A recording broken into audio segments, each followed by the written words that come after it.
నా పేరు బద్రి కూర్మారావు, వ్యవస్థాపకులు గిడిగి రామ్మూర్తి తెలుగు భాష జానపద కళాపీఠం, రంగోయి, పలాస మండలం, శ్రీకాకుళం జిల్లా.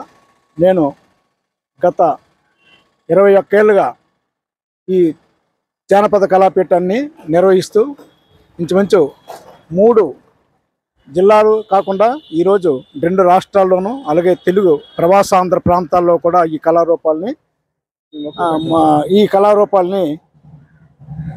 ప్రదర్శిస్తున్నాం. అయితే దీనికి అంతటి కారణం ఏంటంటే, ఒకప్పుడు టీవీ సినిమాలు లేనటువంటి రోజుల్లో ఈ జానపద కళలో ఏ తప్పిడిగుళ్ళు కానీ, ఒక జంపుల పాట కానీ, ఒక చెక్క భజన కానీ, ఒక కోలాటం కానీ, లేదా ఒక దేవుడి పాట, హరిదాస్ కీర్తనలు, ఇవన్నీ కూడా ప్రజలకు విజ్ఞానాన్ని, వినోదాన్ని అందించాయి.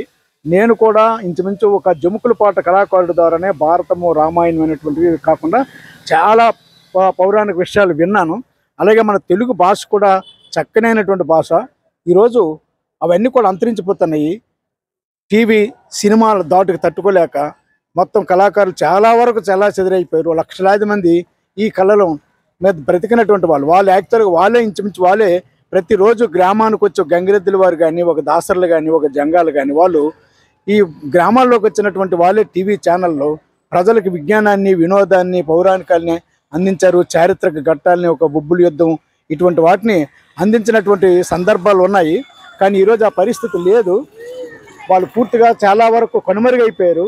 ఇంచుమించి కళనంటికి శివరతనం అంతరించిపోతున్న జానపద కళల్ని ముఖ్యంగా మీరు ఒక్కరే వెలుగు తీసుకుంటూ వస్తున్నారు. ముఖ్యంగా తెలుగు జానపద కళల్ని, దాని అంతరాన్ని దానికి కారణం ఏవైతే నేను చైతన్యం పొందానో, జ్ఞానం పొందానో, లేదా ఒకప్పుడు పల్లె ప్రజలకు జ్ఞానాన్ని అందించే అనేక రకాలైనటువంటి పాటలు, సాహిత్యం, అలాగే దాని నుండి చాలా ప్రజానాట్య మండలి పుట్టింది. అలాగే విప్లవక సుబ్బారావు పానిగ్రాహ ప్రేరణ పొందాడు, వంగపల్లి ప్రసాదరావు ప్రేరణ పొందారు, గద్దర్ ప్రేరణ పొందారు, గోరేటి వెంకన్న, సుద్దాల అశోక్ తేజ, ఇటువంటి వాళ్ళందరూ కూడా జానపద కళల్ని, జానపద సాహిత్యాన్ని ఆధారంగా ఈరోజు వాళ్ళు పాటల్ని, సాహిత్యాన్ని రాస్తున్నారు. ప్రజానాట్య మండలి గరికపాటి రాజారావు కూడా, అలాగే వామపక్షాలు కూడా ఈ సాహిత్యాన్ని ఉపయోగించుకుని గొప్ప సాహిత్య ప్రజల్ని చైతన్యం చేస్తున్నటువంటి కళలు.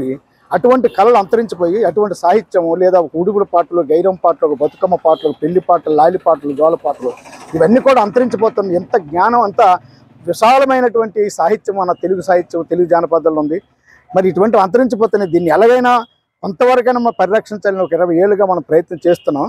అంతలో కొంత ఫలితం కనిపిస్తుంది. కానీ ఇంకా పూర్తిగా ఒక ఉద్యమ స్థాయిలో తీసుకొచ్చి ప్రభుత్వాలు, దేవాదాయ శాఖ వీటిని పూర్తిగా దత్తత తీసుకోవాలి. ఒక గంగిరెద్దుల ఇది కానీ, లేదా ఒక జంగాల పాట కానీ, ఒక దాసర్లు కానీ, ఒక బుడబొక్కలు కానీ, ఇటువంటివి పూర్తిగా దేవాదాయ, ఎందుకంటే అవి ఒకప్పుడు రాజులు పోషించారు, తర్వాత ప్రజలే పోషించారు ఈ కళను చాలా కాలం. కానీ ప్రజల అభిరుచిలో తేడా వచ్చింది, సినిమా, టీవీ దాటి తట్టుకోలేక. కాబట్టి వీటిని ఎలాగైనా సరే ప్రభుత్వానికి లేదా దేవాదాయ శాఖకి మనం ఒక ఉద్యమ స్థాయిలో తీసుకొచ్చి తప్పనిసరిగా ఒక పాలసీ మ్యాటర్గా తయారు చేసి ఈ కళను బతికించడానికి, అడాప్ట్ చేసుకోవడం, దత్తత తీసుకోవడానికి తీసుకొచ్చే పరిస్థితికి తీసుకురావాలి. అలాగే తెలుగు భాష అంతరించిపోతుంది. ప్రస్తుత తరానికి తెలుగు చదవడం రాదు, చాలా దారుణమైనటువంటి విషయం. కొన్ని వేల సంవత్సరాల చరిత్ర ఉంది మన తెలుగు భాషకు, అలాగే జానపద కళలకు. ఇవన్నీ అయితే సార్ చెప్పండి, ఇప్పటి వరకు మీరు చూపించిన జానపదం ఈ తరం వారికి పూర్తిగా తెలియదు. పూర్తిగా అంటే ఈ జనరేషన్కి పూర్తిగా తెలియదు. మీరు ఈ కళాకారుల్ని ఎక్కడ ఏరిపట్టుకుంటూ తీసుకొస్తున్నారు? అసలు మీరు దీని వెనక మీరు ఎంత కష్టపడే తత్వాన్ని వెనక ఏమైనా స్టోరీ ఉందా? నాకు ఉన్నటువంటి స్టోరీ అలా నేను ప్రేరణ పొందాను. ఇక్కడ జంగాలపాడు ఉంది, పర్లాకిముడి దగ్గరలో. తంప రాములు జముకుల కథలు చెప్పేవాడు. ఒక రాత్రులు ఊరంతా ఆ జముకుల కథ దగ్గర ఉండేది. బోనేల పాటలని ఊరంతా అక్కడే. ఈ సినిమా, టీవీ లేని రోజుల్లో అతను రోజు ఒకరోజు రామాయణము, భారతం, ఇంకో రోజు ఇంకా పౌరాణిక బాలనాగమ్మ, లేకపోతే ఇంకో రోజు ఈ దువ్వన దొర పాటలు, ఇటువంటివి, లేకపోతే ఇంకా చరిత్ర విషయాలు.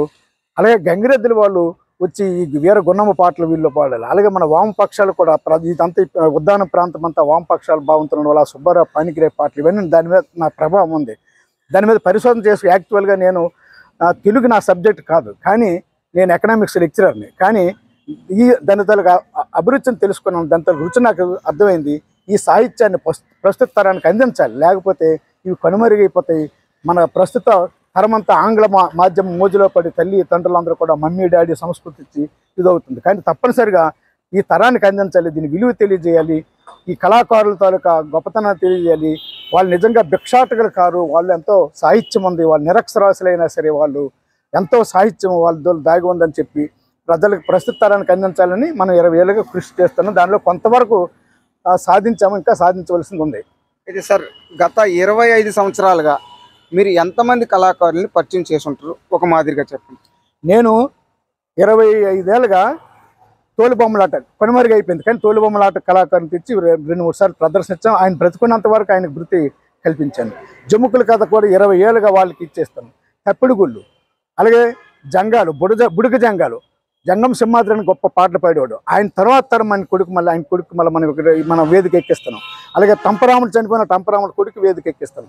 అలాగే ఒక తరం వెళ్ళిపోతే 2వ తరానికి బాబు దీన్ని కాపాడండి, నాకు తోచిన మేరకు నేను ఇస్తాను, దీన్ని ఎంతో సాహిత్యం ఉంది, దీనికి ఎంతో ఇది ఉందని చెప్పి వాళ్ళకి ప్రతి ఏడాది అది అంతరించిపోకుండా, ఆ సాహిత్యం మర్చిపోకుండా ప్రజలకి తెలియజేయడానికి, లేదా వాళ్ళకి కూడా ఒక గుర్తుండడానికి మనం అనేక కళలు తెచ్చాం. మనం ఇతర రాష్ట్ర ప్రాంతాల నుండి ఈ సంవత్సరం అయితే మన రాజమండ్రి, అలాగే తెలంగాణ, రాయలసీమ అనేక ప్రాంతాల నుండి గాయకులు తెచ్చాం, కళారూపాలని గంగిరెద్దుల వాళ్ళని తీసుకొచ్చాం. వేరుగున్న పాటలు పాడించి ప్రజలకు తెలియజేయాలని. అలాగే చాలా కళారూపాలు ఉన్నాయి. మనం ఈరోజు బుడుగ జంగాలు అయితేనేమి, దాసర్లు అయితేనేమి, మాలదాసర్లు అయితేనేమి, అలాగే ముఖ్యంగా స్త్రీల పాటలు, ఈ గైరమ్మ పాటలు, వీరు పాడుకున్నటువంటి స్త్రీలు నేను చిన్నప్పుడు విన్నవి గైరమ్మ పాటలు అవన్నీ అంతరించిపోతున్నాయి. వాళ్ళని తెచ్చి ఈరోజు వస్తున్న శకుంతల లాంటి వాళ్ళని, తపాల మహాలక్ష్మి గారు లాంటి వాళ్ళని మన వేదికలు ఎక్కించాం. అయితే సార్ చెప్పండి, బద్దిరప్పన్న స్మారక కళాపీఠం, గిడుగు రామ్మూర్తి జానపద కళాపీఠం ద్వారా మీరు కొంత నిధైన కళాకారులకి పెన్షన్ అయితే ఇస్తున్నారట. ఆ పెన్షన్ ఎంతమంది కళాకారులకు ఇస్తున్నారు? దాని వెనక మీకు మూలధనం ఎక్కడి నుండి లభిస్తుంది? నేను నా జీతం నుండి తప్పనిసరిగా ఒక సంవత్సరంలో ఒక 10%, 20% నా జీతం నుండి, నాకు వచ్చిన ఆదాయం నుండి నేను ఖర్చు పెడతాను. ఎందుకంటే నాకు అవి దాని తరకు విలువ నాకు తెలుసు కాబట్టి మనం అక్కడ నుండి ఇంచుమించు ఒక 4 కుటుంబాలకి జంగం సింహాద్రి బతుకున్నంత కాలం జంగం సింహాద్రికి ఇచ్చాము. అలాగే బత్తుల విశ్వనాథం బ్రతుకున్నంత కాలం ఆయన చేసాం. కంప రాముడికి ఆయన బతుకున్నది, ఆయనకి, ఆయన భార్యకి, ఇప్పుడు ఆయన కుమారుడికి కూడా నెలవారీ మనం పంపిస్తున్నాం. అలాగే ఇంకా ధనుంజయ అయినటువంటి మన బాగా కళాపీఠం ఆప్తుడైనటువంటి ధనుంజయ కరోనాలో చనిపోతే వాళ్ళకి నేను మన స్నేహితుల సహకారంతో 2 లక్షల రూపాయలు పేద పిల్లల పేరు వేసాం. అలాగే అక్కడ అశోక్ చనిపోతే అశోక్ ఒక 30,000 మన కళాకారు. అయితే మా జగతి తెలుగు న్యూస్ అడుగుతున్నది ఏంటంటే, మీ తదంతరం ఈ కళాపీఠాన్ని నిర్వహించేవారు మీకు వారసులు దొరికారా? వారసులు మన యాక్చువల్ వారసులు, ఆస్తులకు వారసులు మన పిల్లలు అవుతారు. కానీ పిల్లలకు కూడా చెప్తాను, దీన్ని కాపాడుకోవాలి మనం. నేను మన లైబ్రరీ, నేను ఎక్కడైతే విజయనగరంలో ఉన్నానో అక్కడ ఒక లైబ్రరీ కూడా పెట్టి మ్యూజికల్ ఇన్స్ట్రుమెంట్స్ అని, జానపద అన్నీ కూడా జమ్ముకు, తుడుము, డప్పు, పిన్నల గర్ర అన్నీ కూడా సేకరించి మా ఇంట్లో పెట్టాను. అలాగే కొన్ని వేల రూపాయలు విలువైనటువంటి తెలుగు సాహిత్యము, జానపదాలకు సంబంధించి 100 పుస్తకాలు ఉన్నాయి, ఆడియోస్ ఉన్నాయి, వీడియోస్ ఉన్నాయి, రికార్డ్స్ ఉన్నాయి, టేప్ రికార్డ్స్ ఉన్నాయి, అన్నీ ఉన్నాయి, సీడీలు. అయితే ఈ నేటి తరం జనరేషన్కి, ఈ కొత్త తరం కళాకారులకి వెస్ట్రన్ కళాకారులు అంటారో, లేకపోతే ఫోక్ కళాకారులు అంటారో, లేకపోతే మిళితమైన కళాకారులు అంటారో మేమైతే చెప్పుకోలేము. కానీ ఈ కళాకారులకు మీరు ఇవ్వాల్సిన వివరణ ఏంటి? ఒరిజినల్గా మన ప్రాంతం నుండి, ముఖ్యంగా ఉత్తరాంధ్ర లేదా మన శ్రీకాకుళం ఉద్దానం ప్రాంతం నుండి జానపదం అని వస్తుంది. అది జానపదం కాదు. అలాగే రేలారేలని పాటలు పాడుతాను, అందులో 3-4 పాటలు అవి తప్పించి ఏది కూడా హక్కు జానపదం కాదు.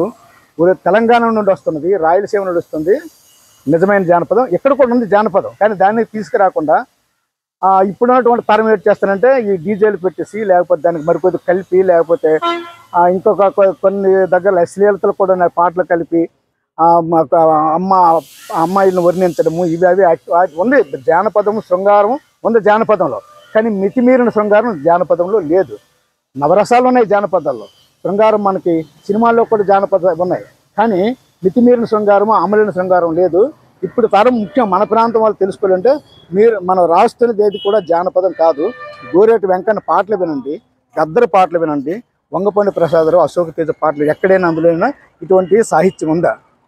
మన ప్రాంతం నుండి వచ్చిన పాటలు నేను ఇంచుమించు 80% బాణీలు నేను పాడగలను, వాళ్ళ చేత రికార్డ్ చేశాను.